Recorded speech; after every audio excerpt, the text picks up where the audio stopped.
He's a flugelhorn player from England from his 2019 album, Oneness. So this is kind of a theme for today's service, looking at EarthCare, climate change, and these overlapping, interconnected, the oneness of your planetary awareness and our own placement in that. So this title of the song is Life. It was the first cut on the album. So you're going to hear a progression of sitar, opens, joined by harp. Dale, you'll love this. Piano, and then in the tail end, about a minute and a half into it, flugelhorn joins. So welcome to this new day. Cold though it may be, reflect on the oneness of the minute connections that connect us all and all of nature on this amazing planet.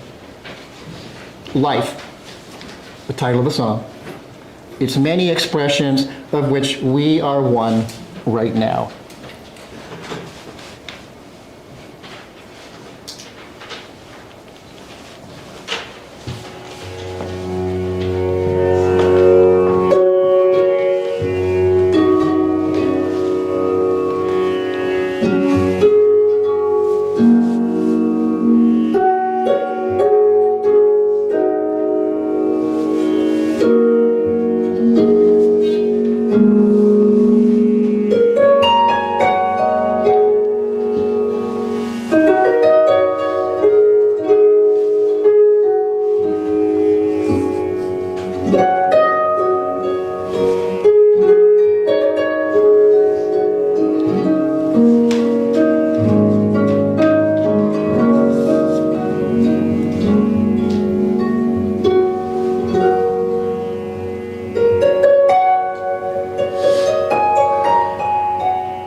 Ira, would you assist me this morning? We're going to do a little sonic therapy. We haven't done that in 2024 yet.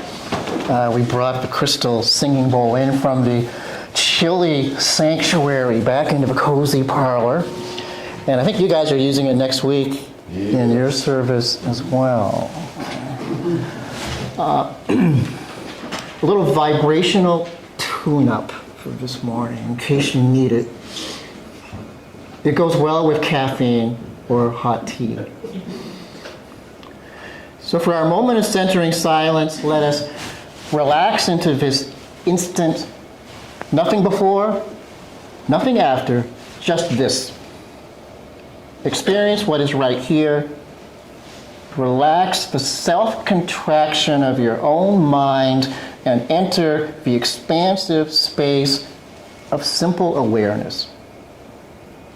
And notice the sound of a crystal singing bowl.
light our chalice for us this morning?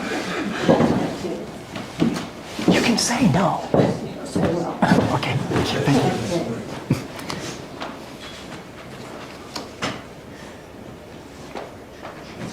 You got it.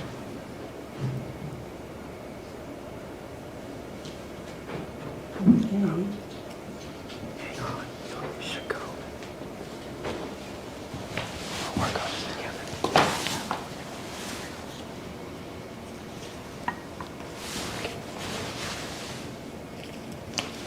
It was a trick. There was no wick. Thank you, Janet. We light our chalice for life which sustains us, life which we are. Well, our topic for today is on EarthCare creative solutions, technology, ethics, and mindsets. And one thing we've been talking about as we've started, this is part 4 of our series, talking about becoming EarthCare workers or participants in this effort, if you so choose to do so. And these talks are a series of looking at opportunities or ways that we can, in small or larger ways, be involved. As a term we're using is EarthCare workers. So for opening words I came across, this is a writing by Halsall Henderson, a British-American economist, futurist, and author. He wrote the book, Building a Win-Win World and Global Citizenship. And it's a short poem, or some words that to me sound like a motto that could be used as an EarthCare worker motto. So listen to this and keep it in mind as we go through this series if this is something you would like to be involved in your own way. Each day I recommit myself to the almighty power of universal love and the evolutionary life force of which I am a small part. I will always be guided by this source of my eternal being and will walk in faith and hope for life on this earth and always seek those who share this knowing as my companions in love and light. I balance my energy in joy and in serving a higher purpose, our universal self.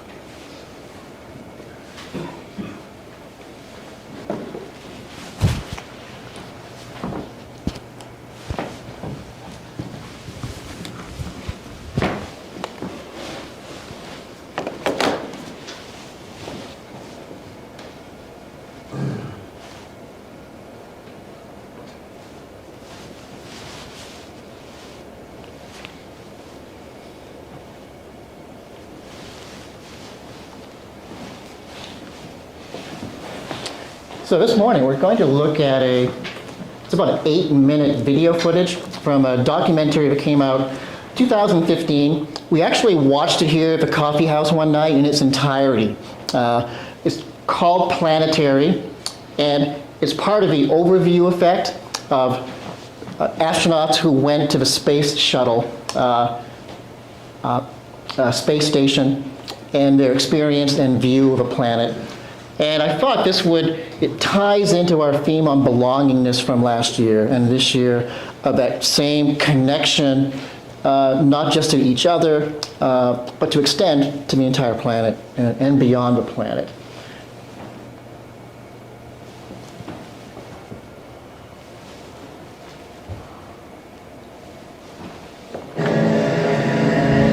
The first time I went into space, it was 2008, flew on the Space Shuttle Discovery.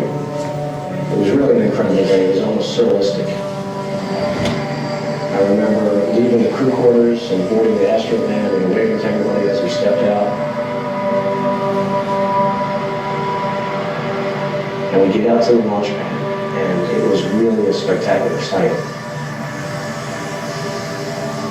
When you watch a space shuttle launch on TV, it looks like you see all this white smoke, and then eventually this space shuttle just slowly, gradually rises out of the smoke and heads up. But what it felt like is it felt like we were on the end of a slingshot. When those solid rocket boosters fired, you realize you were going somewhere.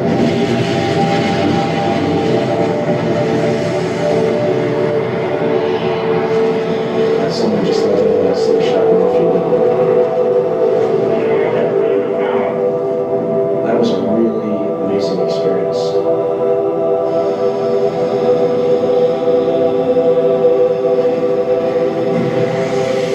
And the first day in space, the most spectacular moment was when you look out the window for the first time.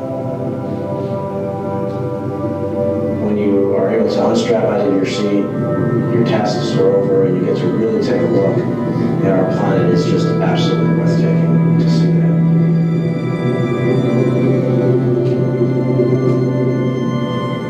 It is just an incredible view. I look down at this planet, at our Earth, and you see this thin shimmering layer of blue light. That's our atmosphere that sustains us. It almost seems like it iridesces from within.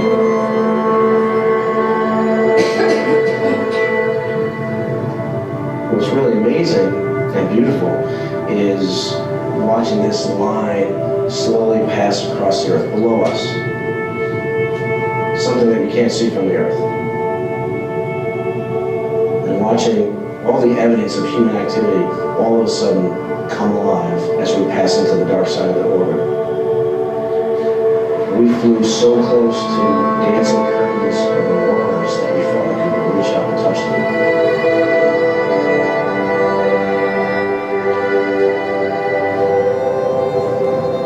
There's so many just absolutely breathtaking things.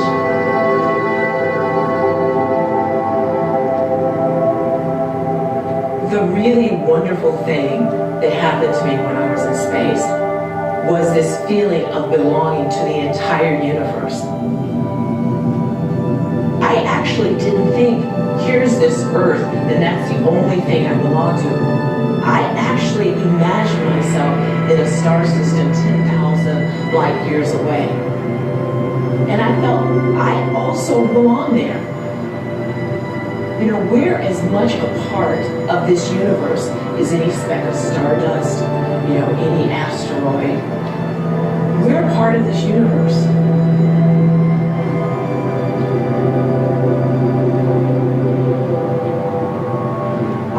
spacewalk that we did, I was strapped to the end of the space station's robotic arm. And it was flown through a big maneuver across the top of the space station and back. So at the top of this arc, I was looking down at the space station against the backdrop of the undescribably beautiful Earth 250 miles below. And it took my breath away. I was filled with awe. If we could do this, if nations could join together and do this amazing thing in space, imagine what we can do to overcome the challenges facing our planet. But the other side of that is we have this incredibly beautiful, peaceful, fragile planet from space, but you can't help but think about the unfortunate realities of life on our planet for a significant portion of those inhabitants. The real issue is how do we operate here on this planet. There's a story that comes from India that says that once upon a time, humans had the Godhead in themselves. But we behaved so badly that the gods decided to take it away from us. And so they were trying to figure out where to hide it so the humans wouldn't find it. One said, let's put it at the bottom of the ocean. They'll never find it there. And everybody said, you know, one day humans will get to the bottom of the ocean and they'll find it there. Another said, let's put it in the skies, in the heavens. They said, no, humans will fly that far one day and they'll find it. And then Brahma said, I know where to hide it. Let's put it inside of humans themselves because they'll never think to look for it there. We have to look inside of ourselves to figure this out.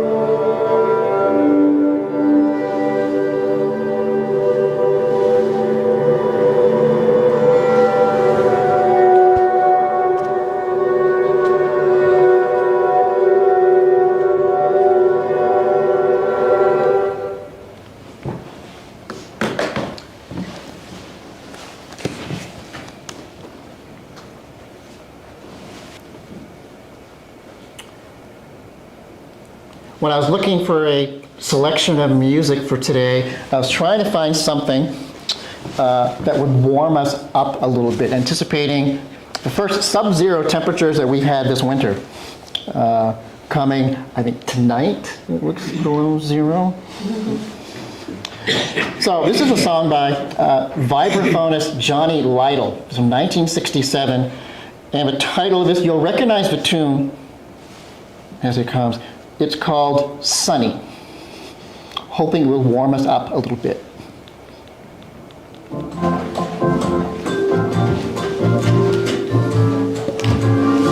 Let us give with hearts of gladness. Brenda, would you be our usher this morning, usher person?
Well, I hope that warmed you up a little bit.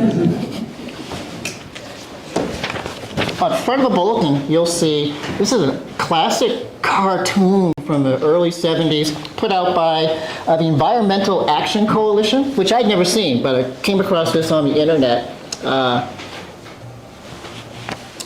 1970s poster. After Earth Day in the early 70s, a lot of artwork came out, and so we've been doing this for a while, of looking at ad campaigns, artwork. Part of the Apollo program was what kind of triggered a lot of this movement of greater awareness and expansion around our planet and our place in the cosmos. George Burns once said, "The key to happiness is having a large, loving, caring, close-knit family in another city."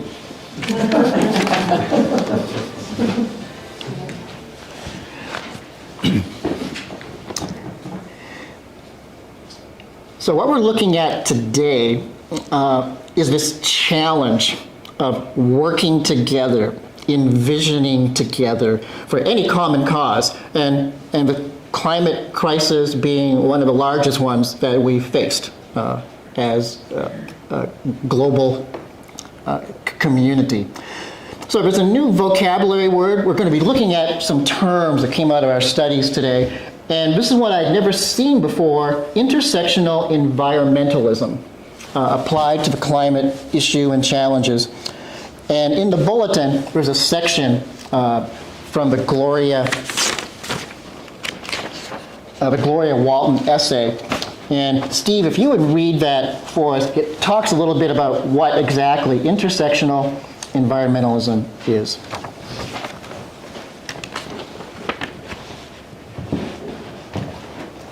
Dave really knows how to work a room. Older guy with glasses, works in publishing. I sometimes am the first to complain and say, "Dave, that message looks like it's in 5-point type." And so this morning he said, maybe you would read this, and by the way, it's in 10-point type. Instead of following outdated ways of living, we have an opportunity to create a new society. And these communities with lived experiences are giving meaning to intersectional environmentalism, understanding that what affects one of us affects us all. What solves one problem does not create another.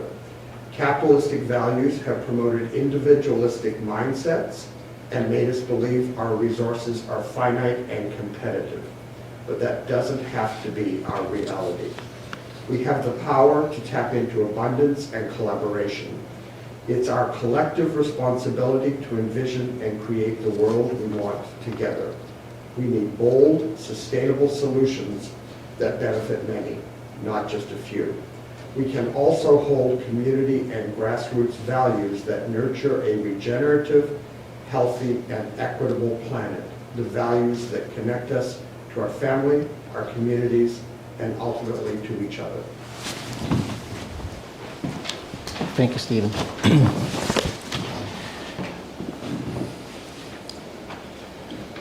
So this is part of the new mindsets from the title of today's talk. An example of this mind shift is the Planetary, that section that we watched of a documentary this morning. And the term they would use, I use planetary in the same sense of this overview effect term, which we've used here before. And this is the Wikipedia definition of overview effect or planetary. The overview effect is a cognitive shift reported by some astronauts while viewing the Earth from space. Researchers have characterized the effect as a state of awe with self-transcendent qualities, precipitated by a particularly striking visual stimulus. The most prominent common aspects of personally experiencing the Earth from space are appreciation and perception of beauty, unexpected and even overwhelming emotion, and an increased sense of connection to other people and the Earth as a whole. The effect can cause changes in the observer's self-concept and value system, and can be transformative. Mae Jemison, the space shuttle astronaut that we saw in the documentary, said that she felt a sense of belonging to the entire universe. She said, I imagined myself in a star system 10,000 light years away, and I felt like I also belonged there. We're as much a part of this universe as any speck of stardust, which we are, or a distant asteroid. We're part of this universe.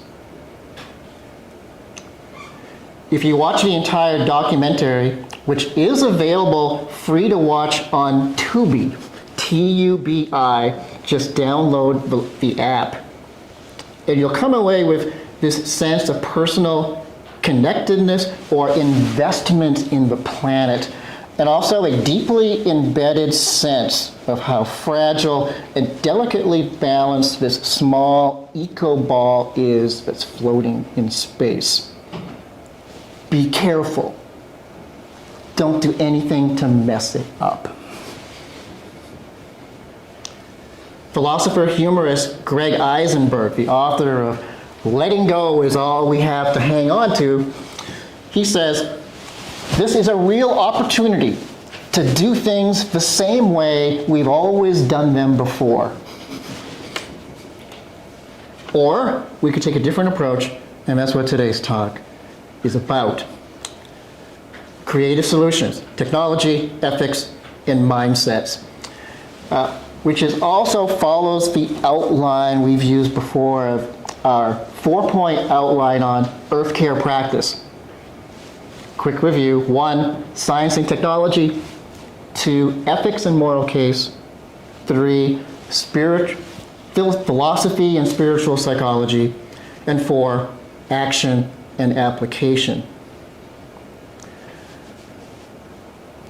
Some more vocabulary that I think is going to be useful in our study comes from the other essay that we had looked at, our homework assignment for this week, the essay by Edward R. Carr, We Are Not Doomed to Climate Chaos.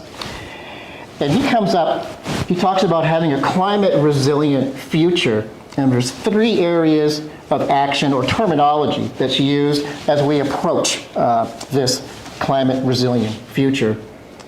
And these are terms you've probably heard before, and we're going to be using them, again, shared vocabulary in our group, these categories of where to fit these items in. 1, climate mitigation, which is essentially actions that reduce greenhouse gas emissions. 2, climate adaptation, or managing the impacts of climate change that we can no longer avoid once you've reached one of those passage points.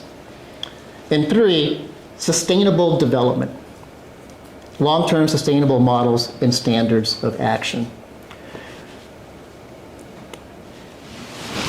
So I find it interesting. I made a list of sci-fi movies, and there are so many to select from. This is a very limited list. And each one of them come in kind of a category of, it's a optimistic, creative future of the direction that our planet heads in this particular movie, or it's more dystopic and it takes a dark, difficult turn. So I've just got 7 or 8 movies here, and there are so many more. But it's interesting to kind of pinpoint it. Is it positive or is it negative? Pessimistic or optimistic?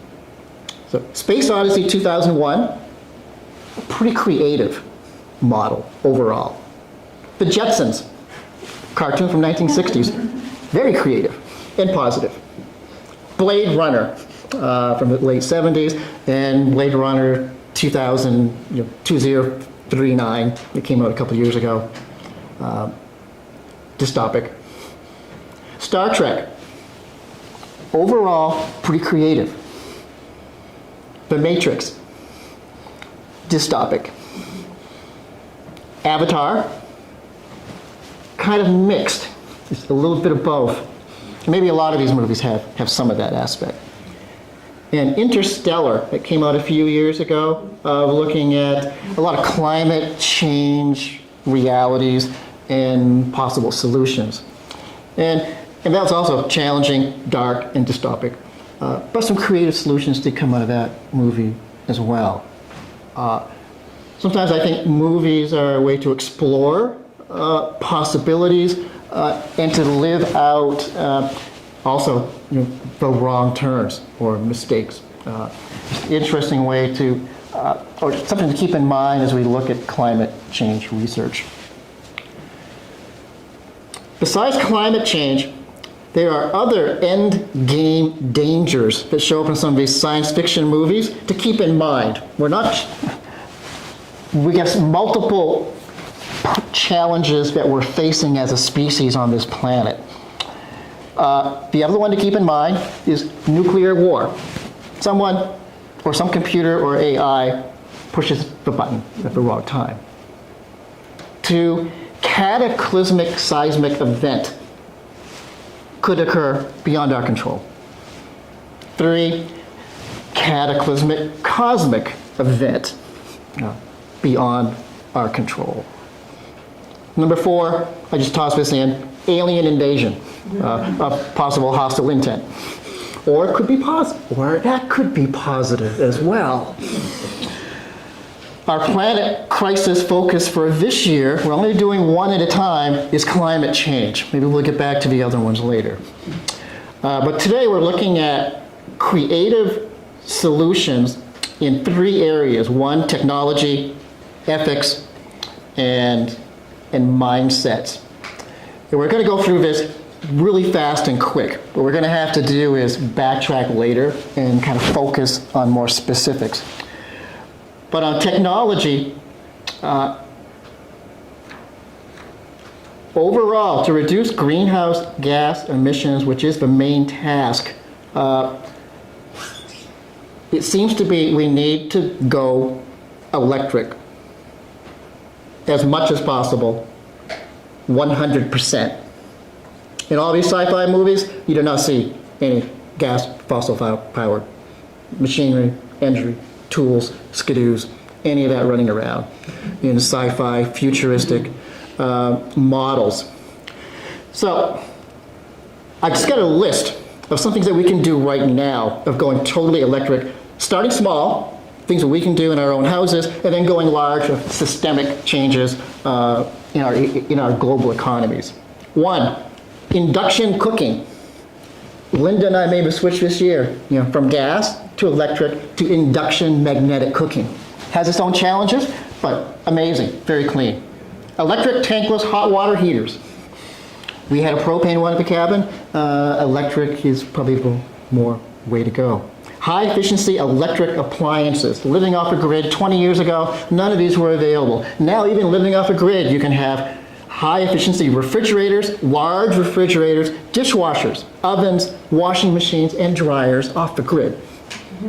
LED light bulbs, incredible changer overnight. High efficiency electronics, TVs, computers, large screens, game stations, very low and efficient electrical consumption. Electric heat pumps to heat your homes. I'm amazed in the last 5 years of seeing how many units have gone in commercial and residential. And our church here, this year, our big push with our grant monies is to start adding heat pumps to our building plant here. Mixing it with our oil temporarily. But again, that's an exciting model to make those first steps of going more green electric.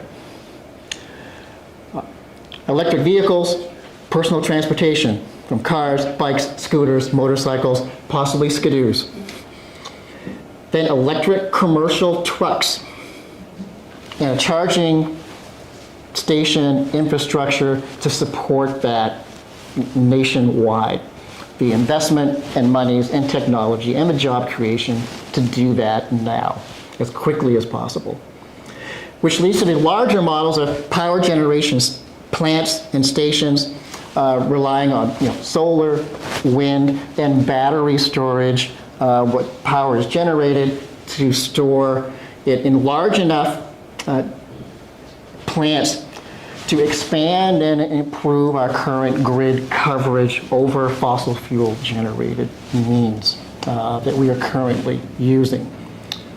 Some states and areas have already, surpassed, green energies production has surpassed fossil fuels. What I want to mention now are two major breakthroughs in the last 12 months in technology. And I can't get into these real details, but one, breakthrough on sodium-ion batteries to replace lithium. Endless source of power, sodium-ion batteries. Northvolt, Europe's, it's a large homegrown electric company, has already manufacturing these batteries for vehicles, especially for smaller vehicles, scooters. This does not use lithium, nickel, graphite, or cobalt. Cleaner and accessible, and a resource that is essentially unlimited. We're looking at just battery technologies, the creative efforts from all to come up with batteries to meet our needs if we're going to go 100% electric. And the sizes of the batteries. Lithium can go smaller at this point than sodium, but optimistic that the technologies are going to just keep getting better and more efficient as time goes on. And so to find a resource that is abundantly available was key.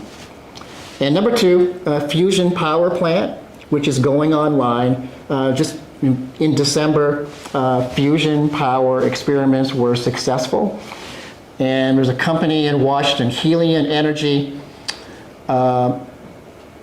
in Everett, Washington, is developing a magneto-inertia fusion technology to produce fusion power, which means essentially deriving energy, fuel exclusively from water. And that may be a ways off, but again, looking at the green sources in battery capacity storage is certainly, the key way to go.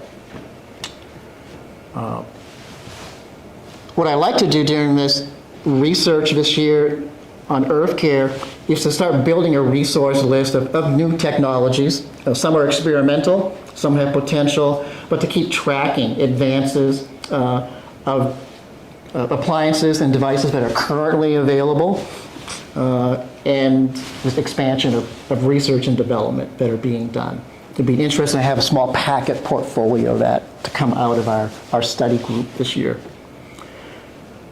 Going on to number two is ethics.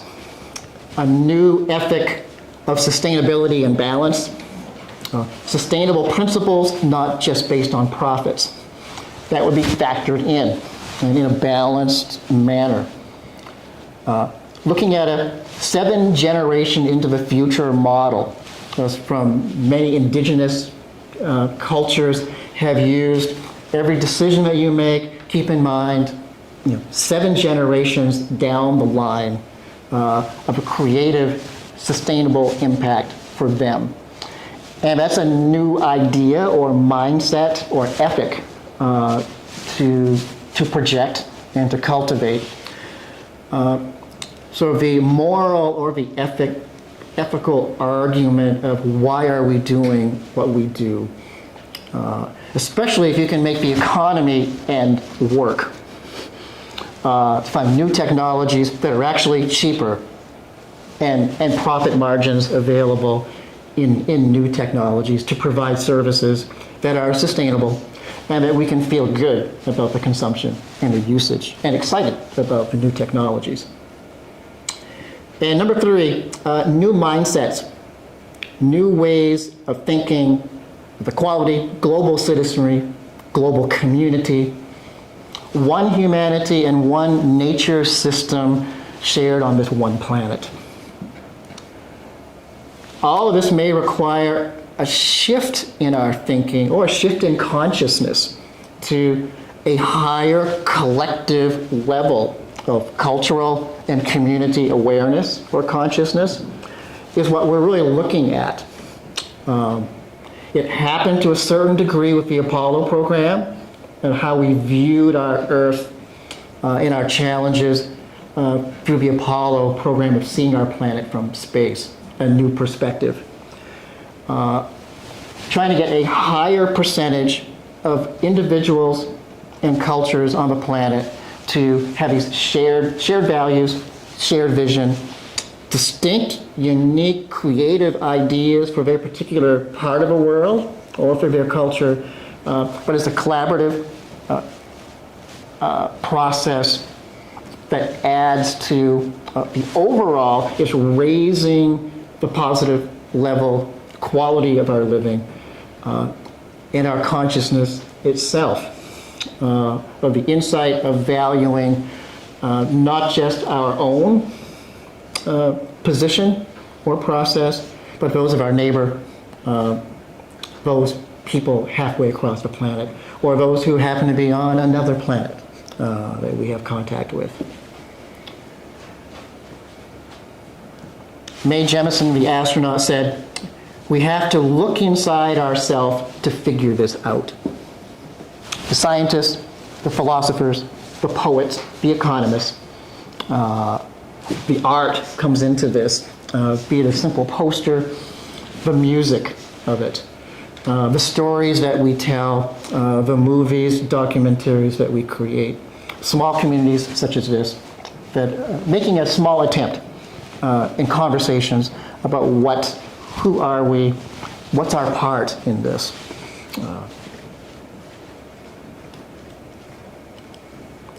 I was hoping to be more successful in creating some time for a group discussion, but we're still going to do a quickie. The question that I have, this is kind of a check-in. We haven't done this as of yet, and we may do this again several months from now. But right now, on a scale of 1 to 10, how do you rate your feelings and attitude regarding our current climate change crisis? 1 being of a negative or pessimistic or really having a hard time with this topic.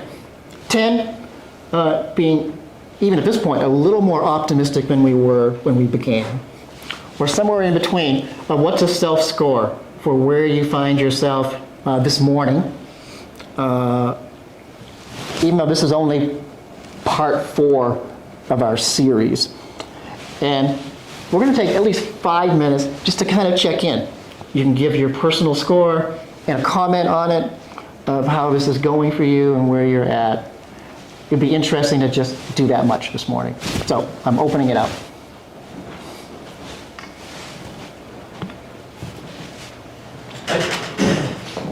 I started out with a whole property solar on my farm 4 years ago. You have your initial cost, but I don't have any bill whatsoever, except I still sell back to the grid. So there's a monthly stipend of $10 for them to keep me on their paperwork and so forth. And of course, I sell it back cheaper than what I would buy it from them for. I think something should be done about that. You know, if I'm producing, I should get the same amount. The big thing with my property too, I took an effect living in Maine, well insulated, and heat pumps, so forth. So it does make a big difference. I think the only thing I'm lacking right now, I'm going to put my score at 7, and it would be the electric vehicle scenario. Having a farm, I don't know about electric tractors. I find they're not doing what they should be doing, and I think that gets down to battery development, and that's where it's all got to go. But my carbon footprint is very, very, very, very low considering what it used to be. Yeah, I'm happy about the solar. you know. So, goes forward. Okay, thanks, Matt.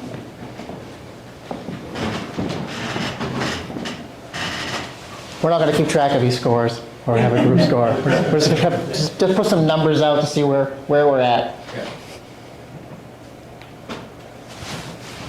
I will admit I can't rate myself at all. But I feel that uncertainty is a good thing. Because I think uncertainty causes us to dig and delve a little deeper into our, not only our lives, but I'm concerned very much right now about ethics. The ethics, the things that we value. I'm a baby of the space age. And that means that I saw people land on the moon and thought, oh my word. And I'm still just continue to be marveling at all that we have learned. But now I'm beginning to be concerned about the ethics of the whole thing of the space age. Do you know there are 22,000 pieces of space debris circling the Earth right now? Do you know that the latest shot to the moon, which failed, had quite a few bodies, cremated bodies, that were going to be taken to the moon? And a lot of the Navajo people, the Navajo Nation, spoke against that. That was desecration to the natural object, our moon. And I'm not Native American, but I agree with that position. I'm alarmed at, I guess it's a very self-centered attitude that humanity has. You know, and these wealthy people that could spend a lot of money on having their cremated remains sent to the moon, I just don't think it's right. I don't think that human remains belong there unless they, you know, just it occurs naturally. But I look at the moon and the space as all a gift to humanity, and we not only need to take care of Earth, we need to take care of the whole thing. And I remember reading that sometimes NASA has been concerned about getting bacteria, you know, on Mars or on the moon, and I'm thinking, have they lost sight of that? Have they lost sight of some of these, you know, some of these things? So I'd say I am very involved with the ethics of things, and not only on an individual basis. I think that all adds up, you know. Individuals can make the difference. In fact, that's what it takes. But I think we need to get involved with some of the ethical decisions that are being made out there. Yeah. There's a big push of a group of people that really want to start mining on the moon. Yeah. So and that's Right. It's just like, Is it exploration or exploitation? yeah. Yes, yeah. yes. There's a lot of science fiction movies that explore Right. those themes. Bill, you're going to say something. Let's see, after almost 85 years, I'm confused between, you know, at one time, I thought I could understand those things that I can control and those things that I can't control. And it used to be easy to sort of divide those two categories. But I'm confused now between what can I control and what can I not control. You see, I can't really find a dividing line. It doesn't seem possible anymore. Because I used to be able to do that. But on even some of the things that you mentioned this morning, you know, we think they're great, but we really don't look all the way back and ask ourselves, what is the cost to create the chemicals that are used in those instances? Is it less? We don't know. And a lot of times we find out it costs more. So I remain confused. What can I control and what can't I control? Some things I thought I could control, but I can't. And when you ask yourself, what do you do about those things that you can't control? It's a big question mark for me.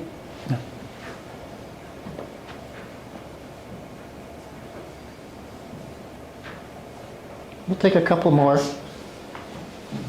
My nephew reminded me years ago that you're responsible for the things that you are responsible for. In my really little home, I think I have to use Mac's term, a fairly small footprint.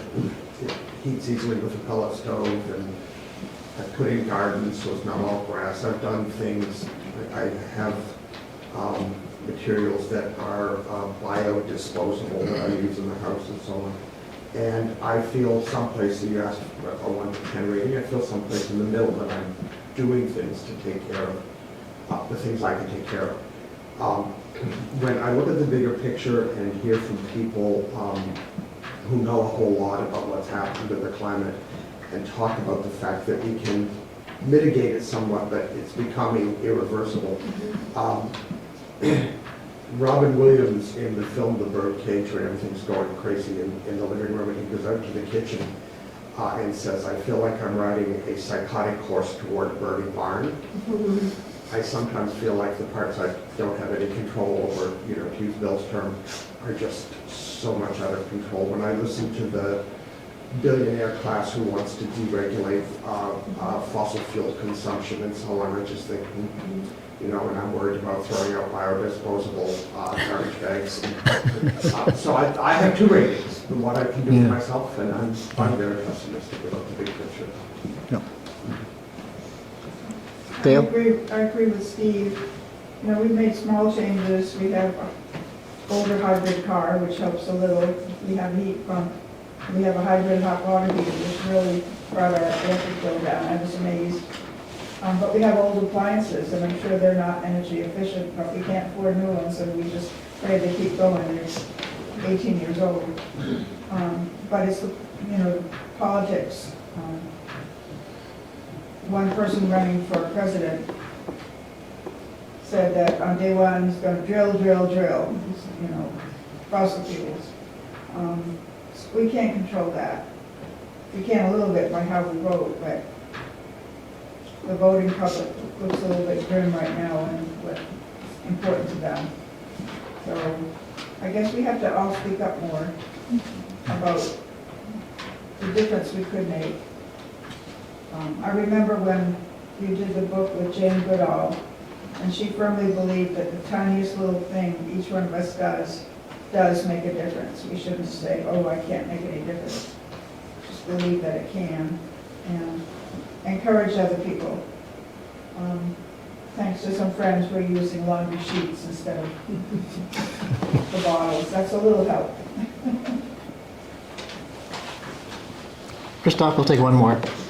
Yeah, I just, LED light bulbs have been a wonderful thing. They've made our church a lot brighter, and I really think, thinking in those terms, and solar energy and better batteries, that needs to be something that I think should be more information available and more modularity available where it's easy to plug into. The problem is I have to decide whether to use DeWalt or whether to use Milwaukee or whatever if I'm choosing battery tools. I don't have one battery I can just plug into everything. And I think sometimes it would be nice if humanity would do a better job at coming together and really solving these things, just like we solved it with 110 volts or 220 volts in different parts of the world. Eventually, maybe everybody will have one set. Think about these things and make the solutions easier for us consumers. Because we want to make it better, but the stuff gets hidden. The stuff gets made more complicated. To be continued. Thank you for your input. It's a complex topic. We're ambitious in tackling it as we are in this small way. But I'm eager to do so and to just keep seeing what comes up.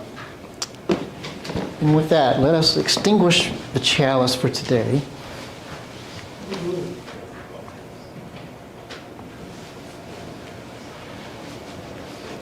May we carry with us new ideas, mindsets, collaboration, and sharing of our own personal story and journey in this rich